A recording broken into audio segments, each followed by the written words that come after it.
No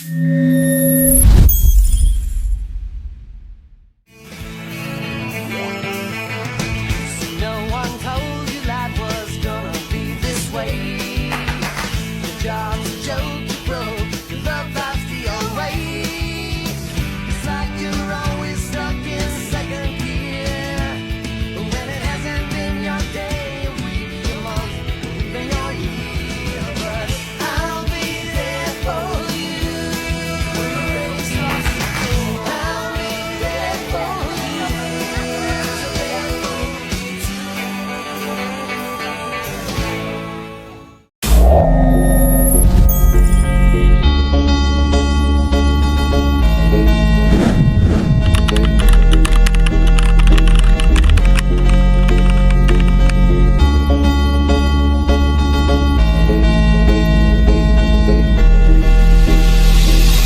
Oke teman-teman, jadi sekarang saya akan menjelaskan tentang apa itu akuntansi multinasional. Jadi, akuntansi multinasional adalah akuntansi yang dilakukan oleh perusahaan yang beroperasi lebih dari satu negara.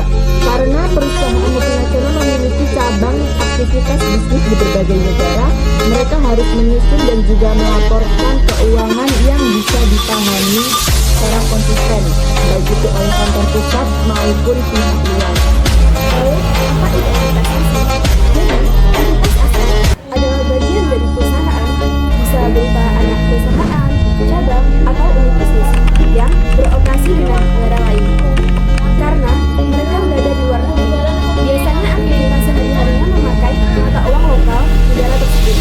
Nah, kalau mata uang fungsional itu adalah mata uang utama yang benar-benar mempengaruhi kegiatan operasional entitas tersebut, mulai dari pendapatan yang diterima, biaya yang dikeluarkan, sampai kondisi ekonomi tempat mereka bekerja. Jadi, bukan sekedar mata uang yang dipakai, tapi mata uang yang paling mencerminkan lingkungan bisnis uang. Misalnya, kalau perusahaan beroperasi di Eropa, maka mata uang yang mereka gunakan yaitu euro. Laporan keuangan entitas asing mengapa harus dijabarkan? Karena mereka menggunakan mata uang yang berbeda dari perusahaan induk. Kalau langsung digabung, hasilnya tidak akurat dan tidak bisa dibandingkan. Karena itu, laporan keuangan dari luar negeri harus terlebih dahulu diubah ke mata uang induk agar proses konsolidasinya konsisten dan bisa mencerminkan kinerja yang sebenarnya. Tantangan terbesarnya adalah fluktuasi kurs. Ketika nilai tukar naik turun, nilai aset, kewajiban, pendapatan, dan laba bisa berubah setelah diterjemahkan. Sehingga perusahaan harus berhati-hati dalam menentukan kurs yang digunakan. Selisih dan labanya. Selisih kurs muncul karena adanya nilai tukar US dollar dan rupiah berubah. Selisih ini bisa menjadi keuntungan atau kerugian dan harus dicatat oleh perusahaan. Nah, contoh penghitungan selisih kurs. Misalnya, perusahaan punya piutang sebesar 5.000 US dollar. Saat transaksi, kursnya atau nilai tukarnya itu sekitar 14.000, sehingga nilainya menjadi 70 juta rupiah.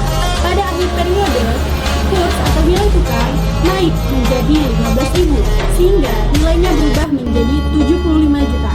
Selisih sebesar 5 juta ini adalah keuntungan selisih kurs dan langsung masuk ke laporan laba rugi. Selanjutnya, tahapan penjabaran laporan entitas asing. Di sini ada proses penjabaran laporan entitas asing yang dilakukan melalui beberapa langkah.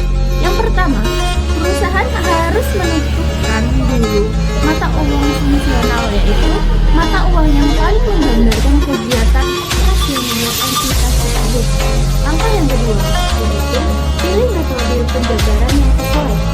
Bisa menggunakan metode current rate map atau temporal map, tergantung kondisi entitas asing tersebut. Tahapan yang ketiga, setiap akun laporan keuangan dijabarkan ke mata uang induk dengan